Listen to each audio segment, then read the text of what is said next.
Hello, hello, hello, everybody. My name is David West, and welcome to another episode of Buck the System. If you're watching my channel, as I'm sure you're well aware, this last Monday, January 20th, also Martin Luther King Day this year, there was a huge gun rights rally in Richmond, Virginia. And everything went completely peacefully. There was about 22,000 people, it sounds like, that turned out. Most of them armed, most of them fairly heavily armed, actually. And it went completely peacefully. Nothing at all happened. There was like one woman that got arrested for wearing a face mask. Seems a little odd because I saw a lot of people wearing face masks, but that's nothing. People even cleaned up their trash after the event. It went really well. It looked very good for the gun rights community, I think. Of course, the left and the gun grabbers didn't care how good it looked for the gun rights community. They had a lot of bad things to say about it. And we're going to go through some of those really, really bad takes that people had. And I'm going to hopefully equip you to respond to some of the common arguments that are being made. Before the rally, the left was already dead set on this thing being a violent bloodbath and just nothing but white supremacists. One really funny tweet that I saw said something like, I haven't seen the media this eager for an event to be a bloodbath since Joker. Which is pretty funny because the media was also freaking out about the movie Joker for some reason, which was not at all the incel manifesto they all thought it was going to be. If there was any message to it, it was just about mental illness and how people should look out for that. But obviously nothing happened at that movie and nothing happened at this rally. But beforehand, the left was already completely convinced that it was going to be nothing but a bunch of white supremacists. There was actually a tweet from David Hogg, one of the leaders of March for Our Lives and a survivor of the Parkland shooting, that went viral with the hashtag #IStandWithVirginia. And he encouraged people to make a video saying why they stand with Virginia, of course, anti-gun videos, and share it with the hashtag #IStandWithVirginia. So I made a video for that. It was a little bit trolly, but I'll let you guys watch that right now. At the urging of March for Our Lives leader David Hogg, I'm here to say that I stand with Virginia. I stand with Virginia against tyranny. I stand with Virginia against Nazis and racism. I stand with Virginia against human rights violations. I stand with Virginia against the demonization of entire demographics that small-minded, fear-driven authoritarians refuse to even attempt to understand. I stand with Virginia against laws that disproportionately hurt black and brown people. I stand with Virginia against those among us who would willingly endanger society's most vulnerable members, like women and children and the elderly and the disabled, just because they put their own sense of safety above the rights of others. I stand with Virginia against the use of force to abridge the rights of peaceful people. I stand with Virginia against the idea that anyone should need the government's permission to exercise their God-given rights to life, liberty, and property. I stand with Virginia and saying that what we are seeing happen in this country has to stop. I stand with Virginia against gun control. And if you believe in peace, freedom, and letting others live their lives the way they see fit, so should you.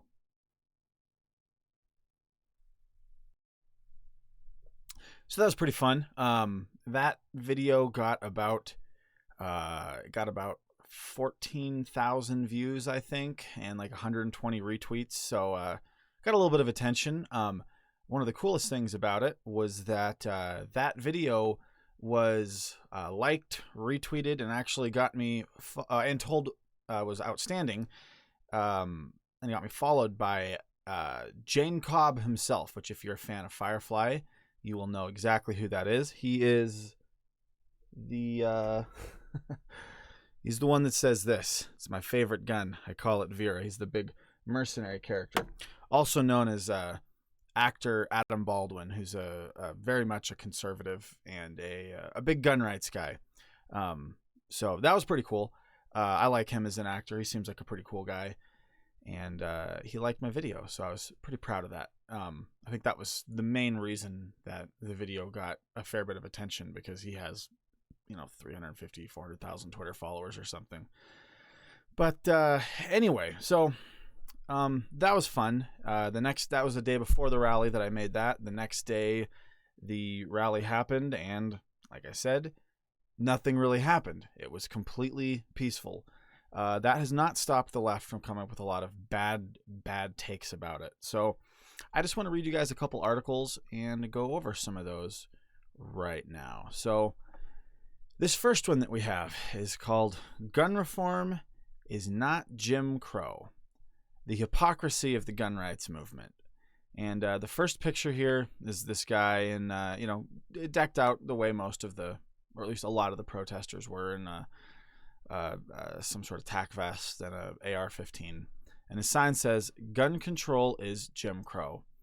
And the author of this article, Erica Rice, who you may not be able to tell from this picture, but she's obviously a black woman if you actually see it up closer. She did not like that. This picture got a lot of shares on Twitter, and a lot of people complaining about it. And I'm going to go through this article, and I'm going to argue that they completely misunderstood what it was saying. "I stared, slack-jawed, at the image in my Twitter newsfeed for a solid minute before my brain was fully able to process what it was seeing. A white man, clad in what appears to be a body armor vest with an assault-style rifle draped across his chest, stands near the Capitol building in Richmond, Virginia, holding a sign that reads, 'Gun control is Jim Crow.' The notion that a group of armed, primarily white men parading in the streets of a state capital are suffering under the weight of a government-sponsored system of oppression is laughable. As a matter of fact, many of the ways Second Amendment defenders have been framing their plight have me teetering between laughing uproariously and crying hysterically. Usually, it's a combination of both. Let's take a quick stroll down memory lane, shall we? Assuming facts and... Well, let's stop here for a second. So, right now, I'm going to tell you that I would say with at least 95% certainty, this woman has interpreted this guy's sign wrong, for a number of reasons. First of all, I'm fairly sure I recognize this guy. I don't know who he is, but I'm fairly certain that I have seen this exact guy have pictures go viral from other gun rights rallies where he just had a sign that said, "Gun control is racist." I want to say maybe he had a little more of a beard there, but I have a fairly high degree of certainty that it was this same guy. And I remember defending that picture too, because people were, of course, immediately, all the identity politics leftists took it the wrong way and thought that he was saying, "Oh, white men are being oppressed. There's racism against white men. That's what gun control is. Racism against white men," which isn't what anyone's saying when they make that argument. I make the argument that gun control is racist all the time. That's really the main reason why I think this lady's taking it wrong, is because I know what me and other gun rights advocates are saying when we say that gun control is racist. And what we're saying is that gun control is disproportionately enforced. Well, at least today, gun control is disproportionately enforced against black and brown people. And historically, gun control has been explicitly racist. I mean, most of the first gun control laws historically were laws prohibiting black people from owning guns, which is, of course, insane. So I think that's what this guy's saying here. I think when he says gun control is Jim Crow, he is saying that gun control laws are functioning much the same way that Jim Crow laws did in the past, and they are preventing black people from being armed. I don't see this statement as any different than a statement along the lines of, oh, the modern American prison system is just the new slavery. There's a lot of truth to that. There's a lot of black people who've been completely screwed over by the system. People will always screech and be like, oh, well, a lot of them actually did those crimes, to which I counter, yeah, and if the crime you did was a victimless crime involving drugs or something, you should not be in prison for that. That's not a crime, that's a vice. So I think this is a very similar argument to that. And, if you look at the statistics, I got this from a Radley Balco article in the Washington Post at one point. I think 49% of all federal gun crime convictions are against black people. That's insane, because that a large portion of those gun crime convictions are probably not federal. They're arms trafficking type stuff, or not violent. I meant they're arms trafficking type stuff. They're taking things across state lines, violations of the National Firearms Act, suppressors, short-barreled guns, that sort of thing, fully automatics, things that should not be illegal. So in that way, gun control laws are hurting black people, but it's also even more widespread and nefarious than that, in ways that you might not immediately think of. The war on drugs, which as a libertarian I believe to be a pretty heinous violation of the rights to bodily autonomy and individual liberty, the war on drugs has, of course, been disproportionately enforced against black people. There have been a far higher percentage of black people who have been convicted of non-violent drug offenses, and subsequently, because of the felony status that imparted on them, been barred from owning guns. So these gun control laws that people on the left, people like the woman writing this article, I'm sure think are so reasonable. Laws like, felons cannot own guns. Those are disproportionately going to affect black people. They're going to disproportionately prevent black people who have been convicted of a nonviolent drug offense but are ultimately a peaceful person who is not any real danger to society. It's going to disproportionately prevent people like that from owning guns. So I think that's what this guy's arguing when he says gun control is Jim Crow, which is a great argument. That is anything but a racist argument.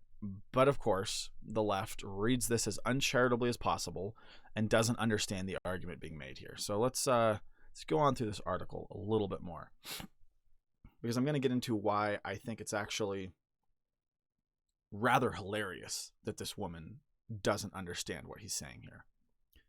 Assuming the facts and truth still matter, it's worth noting that the Mulford Act, which repealed a law allowing for the right to open carry a loaded firearm in the state of California, was supported by the NRA. Yes, that NRA. In 1967, Ronald Reagan, in his capacity as the governor of California, signed into legislation the Mulford Act. It was in direct response to the action of the Black Panther Party, an organization founded in Oakland, California that was originally created to protect black residents from police or state brutality. An act gun rights advocates of today would claim is their constitutional right. Assuming facts and truth still matter, it's worth noting that the Mulford Act, which repealed a law allowing for the right to open carry a loaded firearm in the state of California, was supported by the NRA. Yes, that NRA. To add insult to injury, the NRA's claim as, quote, proud defenders of history's patriots and diligent protectors of the Second Amendment, their words, not hers, seem to weaken when black Americans are killed for exercising this same inalienable right. I'm sure the families of Philando Castile, Amantic Bradford Jr., and John Crawford would have welcomed the fierce public assertions of their loved ones' right to bear arms. But alas, the Second Amendment's great protectors were nowhere to be found. Perhaps I'm being too harsh a judge. After all, these are law-abiding citizens. Unless you consider ignoring legislation passed in your state by democratically elected officials and declaring yourself a Second Amendment sanctuary city to be law-abiding. And then she puts the list of cities that attempted to do that. Herein lies the rub. Either we believe every person has the right to bear arms, or we don't. Lady, we do. Either we believe restrictions to said rights. Please refer back to the Mulford Act and its overwhelming support by the NRA. Promote public safety, or we don't. Okay, I gotta stop here. Okay, first of all, that was the NRA of 40-something years ago, nearly 50 years ago. When was that, 1974 that happened? 1967. Okay, so that is the NRA of 50, going on 53 years ago. Oh man, there's a lot of problems with this. So first of all, something that this lady clearly doesn't understand is that the left doesn't understand this in general, because if you listen to the left, they're convinced that everyone at this rally was just a massive Trump supporter. They'll see someone like me sitting in this room and be like, oh, wow, you must be the biggest Trump supporter. Here's what these people fail to realize. The most hardcore advocates of gun rights, people like me, people who think that we need to repeal the 1934 National Firearms Act and make it completely legal, no restrictions. You can order it online straight to your doorstep to get a fully automatic gun, to get explosives, destructive devices, flamethrowers, whatever you. Well, flamethrowers are legal. I'm just trying to think of ridiculous weapons that would terrify liberals. I don't think there should be any restrictions. I think a rich guy should be able to own a fighter jet if he wants to, complete with missiles, bombs, whatever. I do not support Trump because he's anti-gun. Likewise, I am not a fan of Reagan. Reagan did this. This is one of the things I cite all the time as an example of why Reagan sucked. He was anti-gun, and not just anti-gun, but anti-gun in a racist way, which, as a very theologically conservative Christian who believes there's only one race because we are all descended from Adam and Eve, and then that lineage bottlenecked at Noah and his sons after the flood, I believe there's only one race. I don't even believe that race is any more meaningful than hair color. So it bothers me extra that someone would be anti-gun for racist reasons, because that goes against my religious beliefs. Reagan also supported the Clinton assault weapons ban, and he passed. I'm blanking on the name of it, but he passed in the 1986. The laws that put essentially the final nail in the coffin of automatic weapons. Up until then, you could get an automatic weapon at a normal price. You just have to pay a $200 tax stamp to the ATF, which would be annoying, but at least you could still get them. After that, he made it so that you can't get any new automatic weapons. And so today, for the most part, you can really only get automatic weapons that were made before 1986, meaning that a fully automatic AR-15, which you should be able to get for $1,000, instead will cost you $20,000, $25,000, $30,000.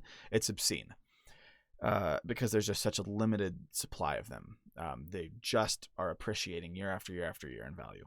So I'm no fan of Reagan. I'm no fan of the NRA from that area. I'm not a huge fan of the NRA today. They definitely got better over the last few decades. They definitely became more no compromise. But yeah, it pisses me off when they have a slam dunk case like Philando Castile being murdered by a cop in his car as a peaceful, law-abiding, concealed carry holder, and the NRA says nothing about it. But you need to realize, people, that the failings of the NRA are not the failings of every gun owner. And the most hardcore gun owners, the people like me, the people who are the most no compromise, we're not the ones that like Trump. We're not the ones that like Reagan. We're not the ones that like the NRA. So you're just showing your ignorance here. You're just showing that you live in your little insular urbanite bubble and you don't actually know what the people you're writing against believe. So there's some other problems with this.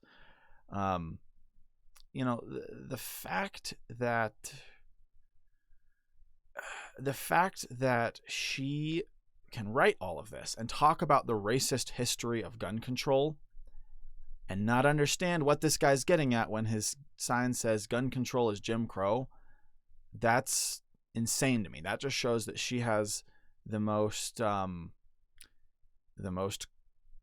narrow-minded view of the gun rights issue possible. She's going in with a lot of preconceived notions, and she's refusing to see what this guy's arguing. I'm going to bet that this guy is a libertarian, maybe even an anarcho-capitalist like myself, and he doesn't like that gun control is racist. So thank you for impugning his honor, lady. I tweeted to this lady, like a series of 3 tweets trying to explain this to her.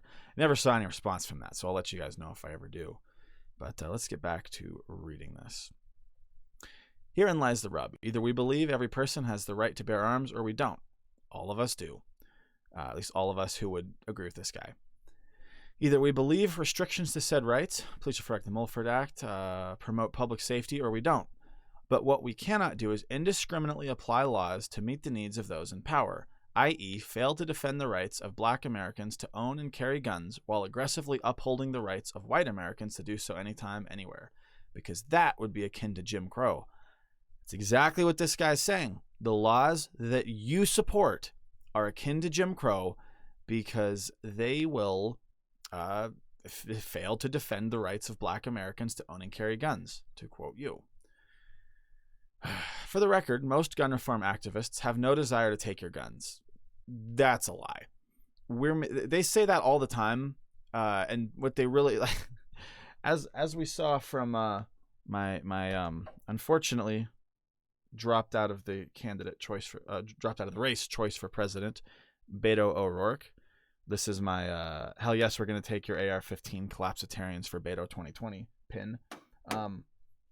That guy got a lot of support from the gun rights movement. He was like their choice. All the March for Our Lives people, wanted to take away all the guns. All of these people ultimately want to make it so that want to at least take away my right to buy more guns in the future, at least more of the guns that I want. But what they really mean when they say this is that, oh, no, we're okay with you owning a bolt-action rifle. We don't want to take that away. They would absolutely in a heartbeat take away all your AR-15s, all your handguns, anything beyond the most mundane firearms possible, which they would then restrict into oblivion, just like every other country where gun controls become the norm. Sorry for the rant. We're merely asking for reasonable legislation that promotes safe gun ownership and to end, or at least drastically reduce, the number of Americans dying of gun violence. And gun reform activists are not alone in their quest for sensible gun laws. The vast majority of Americans, to include Republicans and gun owners, agree with us. Lady, I shouldn't need to point out to you why, as a black person, you should not be entirely enamored with the idea that what the majority believes should go. Might doesn't make right.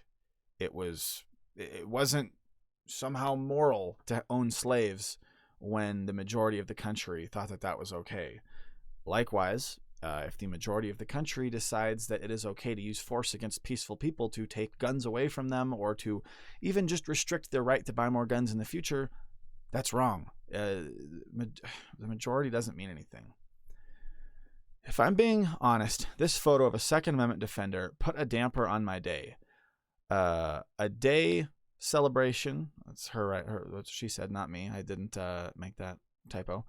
A day celebration for the civil rights icon Martin Luther King Jr. But this man and his comrades couldn't let us have that. On a day set aside to remember the power of nonviolent resistance, he brought a gun. On a day set aside to reflect, he brought a gun and he didn't do anything with it. He was completely peaceful. On a day set, and so were 22,000 other people. On a day set aside to reflect on the pain of systemic, state-sanctioned discrimination, he mistakes a privilege for oppression. It is shameful and infuriating, but unfortunately, not at all unexpected. Man, that's a terrible ending to this thing. Yes, gun control laws are oppression. Oppression that tends to hit first and hardest on black people. I don't know how you can't realize this.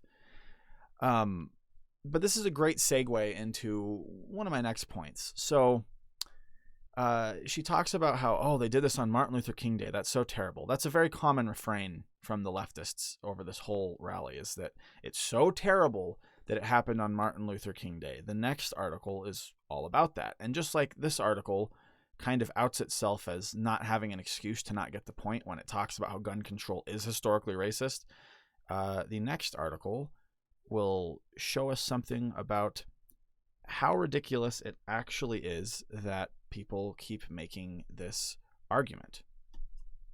So, whoa, hold on. What did I do? My thing went crazy.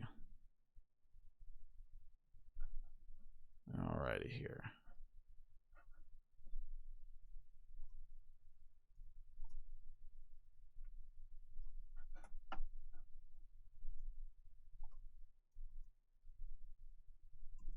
There we go. Kept wanting to switch into this window instead of switch tabs. Okay. Call Richmond's MLK Day gun rally what it was: an outbreak of terrorism on American soil, by Will Bunch. In 2020, some images of modern America are so shocking that even a nation of political ranters with our incandescent Twitter accounts can be stunned into near numbness. So it was on Monday, not coincidentally, the national holiday to honor the legacy of Dr. Martin Luther King Jr., as first dozens, then hundreds, then thousands of armed, overwhelmingly white men streamed onto the grounds of Virginia's state capitol in Richmond. Now, as I will show you in a second, from this guy's own words, he's the one that taught me this, actually. It was actually indeed fairly coincidental this took place on Martin Luther King Day. On a day set aside to celebrate a fighter for peace and human rights who was shot and killed in Memphis on April 4th, 1968 with a .30-06 Remington rifle, our social media streams were filled with middle-aged white men in absurd camouflage, wearing helmets or flak jackets, some illegally, what a bootlicker, covering their faces with masks, with assault rifles or grenade launchers or weaponry to shoot down a small aircraft strapped to their body. Oh, man. Oh, no. I think this guy believes that there was like a myth. There was a guy who went kind of viral holding a, what was it? A Barrett M82 or something. It's a Barrett 50 cal rifle. And a lot of leftists were saying like, wow, this is an anti-aircraft gun. No, I mean, maybe 50 BMG rounds are used for anti-aircraft purposes sometimes. But an unwieldy 25-pound rifle with a 10-round magazine and a scope, semi-automatic, is not an anti-aircraft gun. It's more like an anti-material rifle. It's like a sniper rifle for shooting trucks and stuff, essentially. That would be kind of the most common military application of a gun like that. So I think this guy saw that and thought that guy had like an anti-aircraft gun, which is so stupid.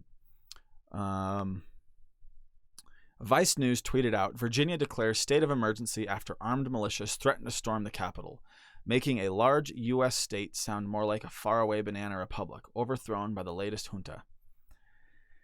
As they marched a stone's throw from what had been the capital of the Confederacy, the marchers argued to a man, and they were virtually all men. Good. If this thing had gotten violent because of other people provoking it or attacking them or whatever, why shouldn't it be mostly men? I mean, God bless all the women that came out, but it's kind of the job of men to stand up to the government against tyranny. In essence, they want their country back. I don't like what they are doing to our rights, Raymond Pfaff, an 85-year-old man from Louisa County, Virginia, where the public schools remained segregated until Pfaff was in his late 30s, told the New York Times at the rally, adding, I'm a patriotic American. The left is going so far left right now. I think it's awesome that an 85-year-old man came to this.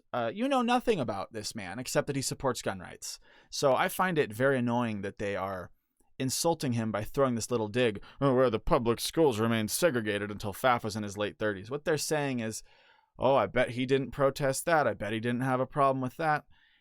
And they don't know that. They have no way of knowing that. They have literally no way of knowing that. And even if that man did go along with kind of the majority opinion, which you guys sure seem to tout as a good thing when it comes to gun control, if he went along with the majority opinion at the time, he may have completely repented of that now and be like, wow, I can't believe I was so ignorant then to think that, it was good to segregate people based on skin color. But these people aren't interested in being honest. They're just interested in trying to be as alarmist as possible and make it sound like this thing was just the most, white supremacist event ever. It happened on Martin Luther King Day. They were just trying to intimidate black people. They just wanted to hijack a day. As you will see soon from this guy's own writing, that's a nonsense idea. Here we go. The event, part of a just okay idea to make the King holiday a lobby day to allow citizens to air their grievances, which increasingly has become a gun lobby day in the last few years, was a rally led by the Virginia Citizens Defense League that drew an estimated 22,000 to a state capitol on total lockdown, with guns banned from the fenced-in site of the actual event. Most attendees milled around outside the fences, armed to the teeth, waving their long guns to see who had the biggest one. Oh, another penis joke. You guys are so original. When the event ended early Monday afternoon, there was a palpable sigh of relief both in Richmond and around a nation that had just watched the armed hijacking of MLK Day. That is an astounding claim to end a paragraph with that points out at the beginning of it the reason why this event actually happened on that day. This is the lobby day. I had no idea about this. Up until now, when I had seen people on Twitter saying things like, oh, these disgusting white supremacists trying to hijack MLK Day, my response would be more like, okay, first of all, while I am sure there were some white supremacists there, and of course, even more people who harbor some milder, more subconscious racist tendencies, the vast majority of these people who were there are not white supremacists. The overwhelming majority. We're probably talking, 98+% of them, 99% of them were not white supremacists. Many of them don't have a racist bone in their body. I won't, make any percentage claims about that or say it's even the majority or anything. But yeah, there are many gun owners like myself, or like I think the guy in that last article, who aren't racist at all. So I would have thought, oh, no, these people aren't white supremacists. They're not trying to hijack MLK Day. It's a 3-day weekend. It makes it easier for the people who are traveling out of town, and more people have that day off of work.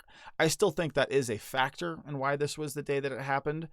This is, the best 3-day weekend for an event like this, with close proximity to the laws that were just passed in Virginia, or to the passing of those laws in Virginia, I should say. So it makes sense.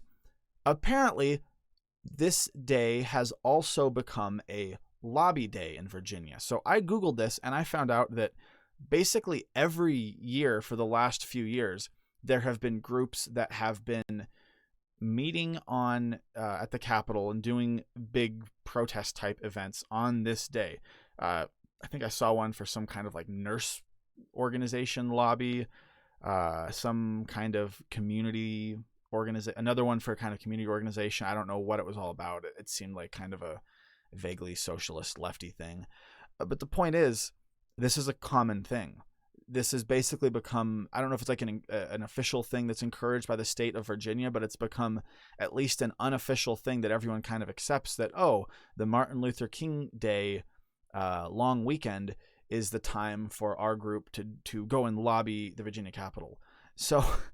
So all these people trying to accuse them of hijacking MLK Day, no, there aren't. There are perfectly pragmatic reasons for this being the day they used, which I guess those same pragmatic reasons are the reasons that make it a good day to be a lobby day.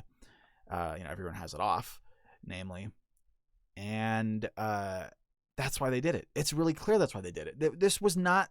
People are trying to make it out like there's some either overt or at least subconscious desire here to hijack MLK Day for a white supremacist gun thing. None of that's true. That doesn't hold up to any scrutiny at all. This retard who wrote this article in one paragraph goes from talking about that, which, like I said, I didn't even know until he talked about that in this article. He goes from explicitly pointing out why they did it that day to at the end calling it the armed hijacking of MLK Day, as if that was their whole intent. It's just amazing. The cognitive dissonance that must be in this guy's head to be able to write something like that's insane. Oh, hey, there's the Barrett guy I was talking about. I love this guy. He's hilarious. A quick side note about him. At one point, if you searched incel on Twitter, incel's a term for involuntary celibate. If you searched that on Twitter while this rally was going on, basically every other tweet, it seemed, was about this guy. And, oh, he must be an incel. I find those things hilarious. The anti-gun left has just decided that anyone that owns any number of firearms must be involuntarily celibate, must be an incel.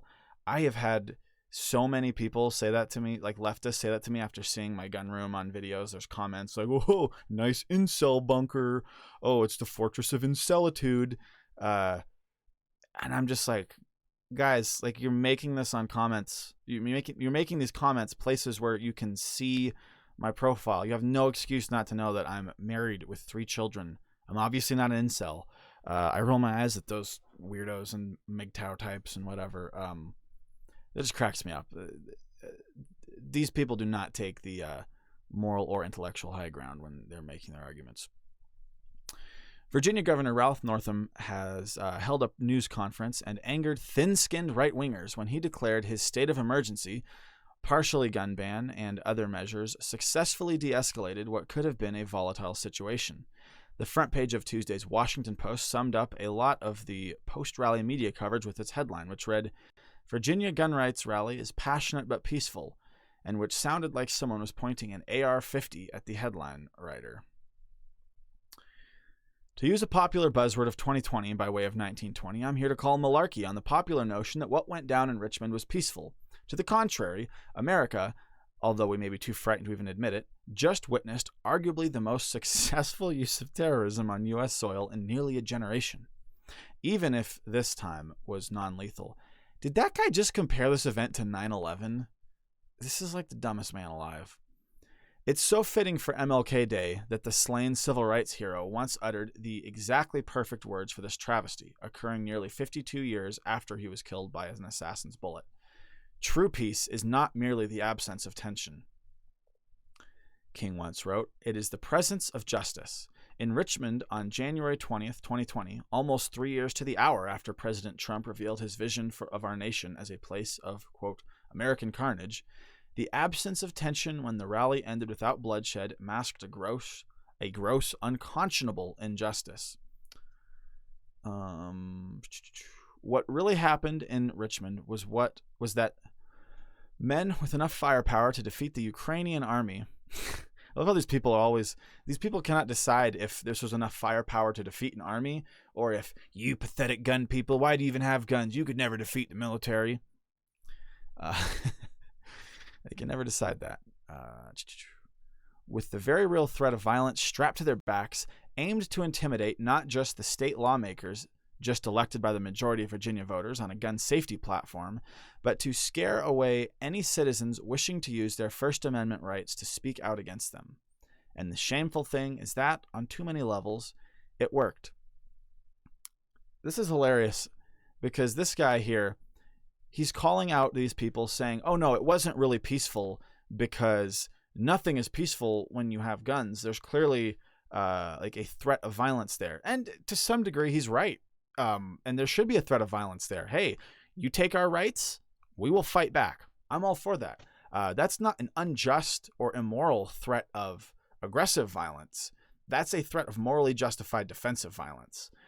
What's interesting, though, is that I'm sure this guy, I know for a fact this guy has no problem with the state taking people's guns. The state taking people's guns is a threat of violence. Of course, they get so offended when you point out that gun control is violence. They go through so many mental gymnastics to try to argue that it isn't. But here he is flat out saying it's not completely peaceful if there's a threat of violence backing it up.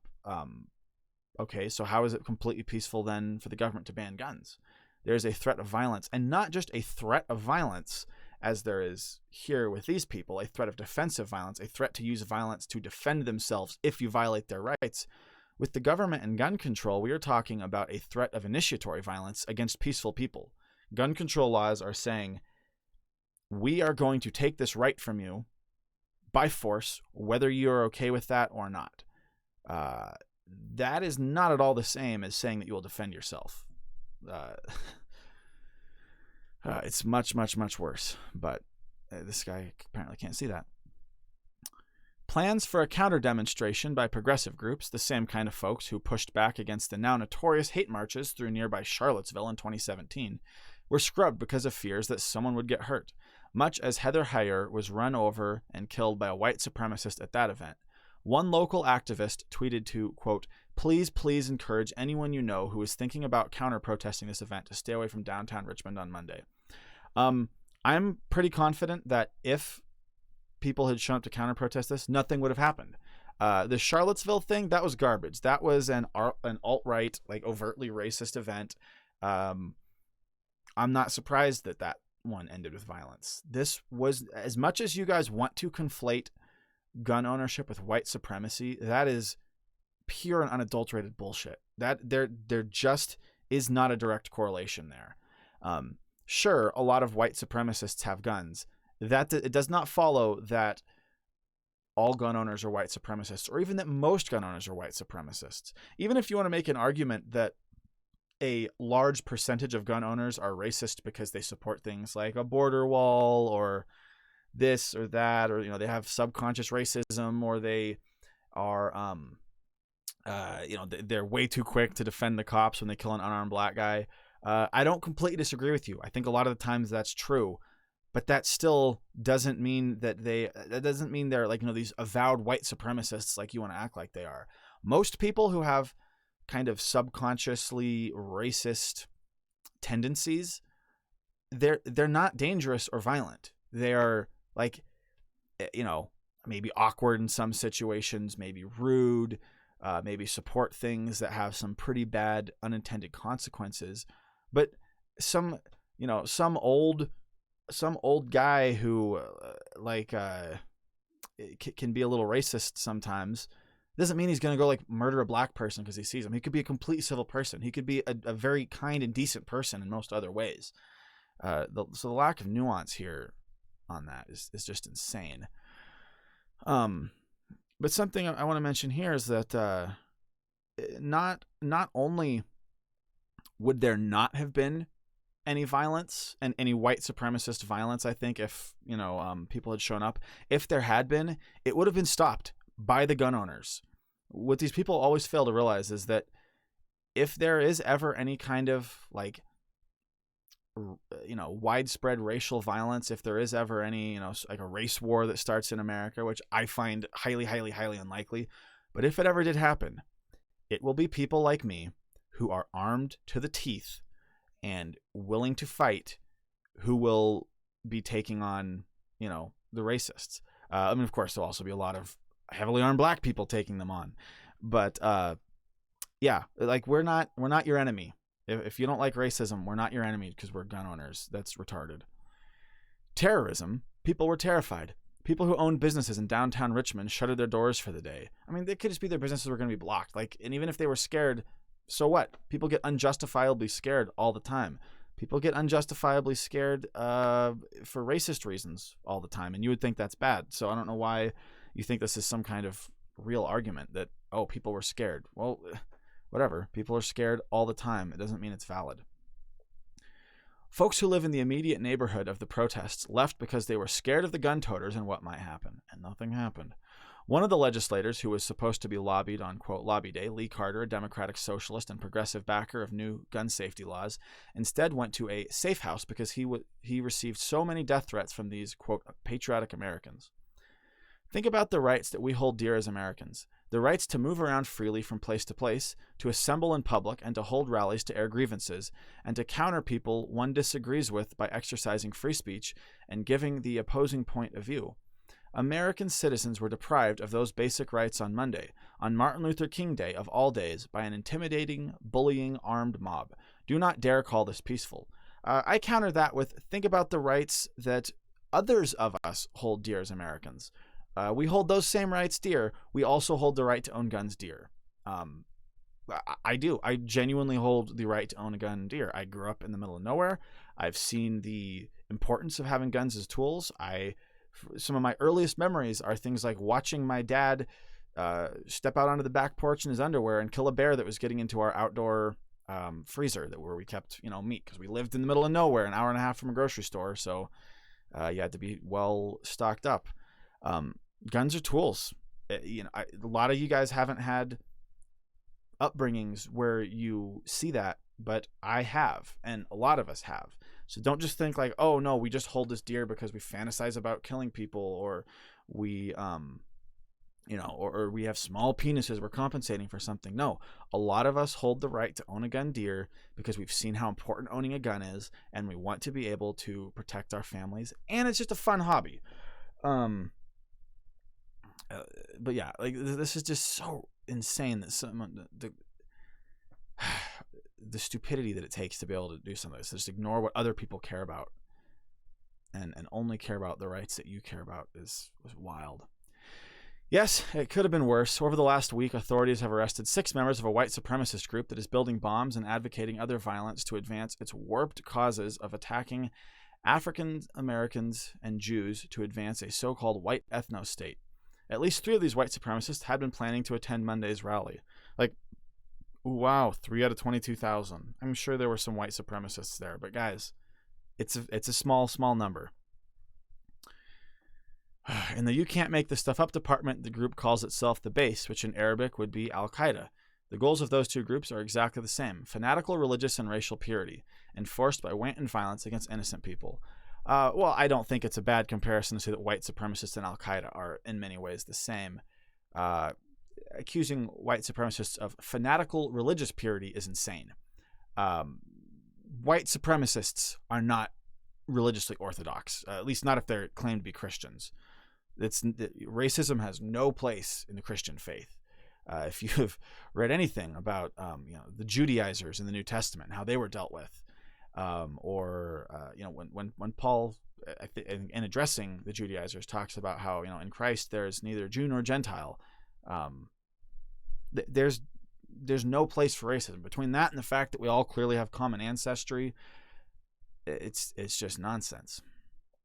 So no, do not act like white supremacists are religious purists. They are knuckle dragging morons. In realistically, they're more like theological liberals than orthodox theological conservatives like myself. All of this was cheered on yesterday by America's bully in chief, Trump, on a national holiday that the nation's president was eager to forget.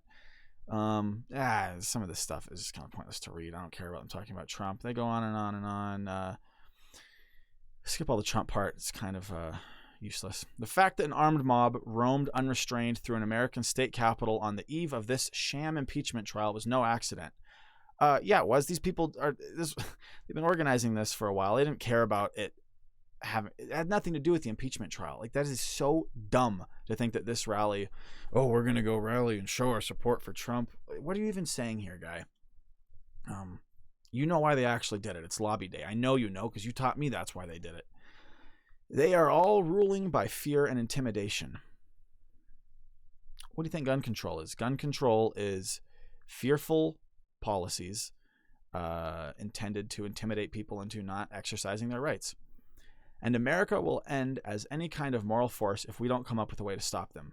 Many people are doing what they can to fight back. In particular, I applaud citizens like the folks of Moms Demand Action, who spent Monday phone banking Virginia lawmakers and encouraging those who are voting for sensible gun laws.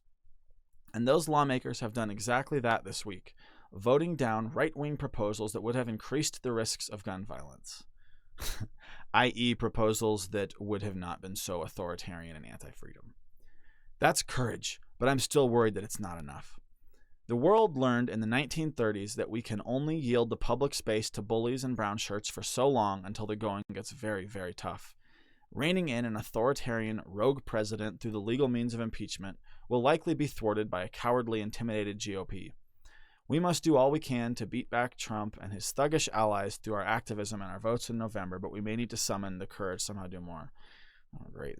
This all just turns into an election thing. This week would be a good time to channel the ferocity of King, who stood up to bullies with nonviolence and won more victories against entrenched white supremacy than anyone dreamed possible. MLK understood that an absence of tension, also known as silence, was the path to injustice. And so did the people who stood up against the injustice of gun control the other day. He also would have called out the violent intimidation of Monday's mob for what it was, terrorism, and so should we.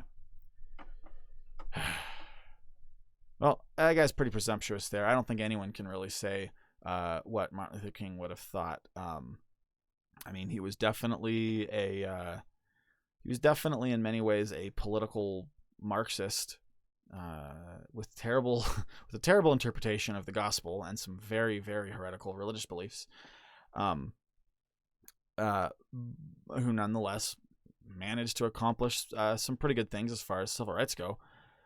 I don't know if he was anti-gun. I'd have to do a lot more research into that. If I had to guess, my guess would be that he was actually fairly pro-gun and he was okay with black people being armed. And he he had a problem with, racist gun control, which was going on at the time. But I don't know. It just seems pretty presumptuous of this guy. Anyway, hope you guys found that interesting. I hope I have provided you with some good ammo to use as people hurl some of the arguments made in those articles at you over the coming weeks. Thank you to everyone who went out to Virginia and made it such a peaceful success. Thank you especially to all the people who even went so far as to clean up trash. Like, the fact that you guys didn't leave that looking like a garbage pit is awesome. That is so good. I'm so proud of everyone that did that. Anyway, I will be back with more episodes soon. My family and I are about to go to our local Right to Life event to talk about how abortion is murder. And so I'm sure I will have an episode about that very thing coming up pretty soon. So you guys take care out there and don't stop defending your rights.